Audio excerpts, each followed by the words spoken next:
Agartala lake Chowmuhani বাজার সমিতির উদ্যোগে শুক্রবার অনুষ্ঠিত হয় এক মেগা চক্ষু ও স্বাস্থ্য শিবির। সাধারণ মানুষের স্বাস্থ্য পরিষেবা আরও সহজলভ্য করে তুলতেই এই উদ্যোগ গ্রহণ করা হয়েছে। অনুষ্ঠানে উপস্থিত ছিলেন আগরতলা পুর নিগমের মেয়র তথা ৭ রামনগর বিধানসভা কেন্দ্রের বিধায়ক দীপক মজুমদার, কাউন্সিলর ভাস্বতী দেববর্মা, বাজার সমিতির সম্পাদক শ্যামল সাহা সহ অন্যান্য বিশিষ্ট ব্যক্তিবর্গ। এই স্বাস্থ্য শিবিরে সাধারণ মানুষের চোখের পরীক্ষা, স্বাস্থ্য পরীক্ষা এবং প্রয়োজনীয় চিকিৎসা পরামর্শ প্রদান করা হয়। আয়োজকদের পক্ষ থেকে জানানো হয়, ভবিষ্যতেও এ ধরনের জনকল্যাণমূলক উদ্যোগ অব্যাহত থাকবে। শিবিরকে ঘিরে এলাকাবাসীদের মধ্যে ব্যাপক সাড়া লক্ষ্য করা যায়। যারা বিক্রেতা বা ক্রেতা তা নয়, এই এলাকার আশেপাশে প্রত্যেকেই এই সুযোগ পাচ্ছেন।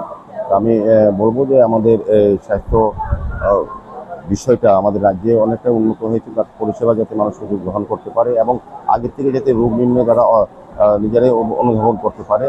এটা অত্যন্ত বিষয় যে হেলথ ক্যাম্প, যদি আমরা আজকে যারা এখানে স্বাস্থ্য পরীক্ষা করবেন বা সুযোগ গ্রহণ করবেন, তারা জেনে নেবেন তারা কোনো রোগে আক্রান্ত কিনা, কাজে পরবর্তী সময় তারা চিকিৎসার সুযোগ পাবেন। সেই কারণে স্বাস্থ্য ক্যাম্পের মধ্যে এখানে আমি দেখেছি মেডিসিন বিভাগ আছে, চোখ দেখানোর বিষয়টা আছে এবং অন্যান্য অনেকগুলি বিষয় আছে, যেগুলি থেকে বিশেষ করে গরিব অংশের ব্যবসায়ীরা উপকৃত হবেন। তাদের ব্যবসা করো মাঝখানে তারা বাজারে স্বাস্থ্য শিবির করাতে তারা কিন্তু নিজের স্বাস্থ্য পরীক্ষা করতে পারবেন।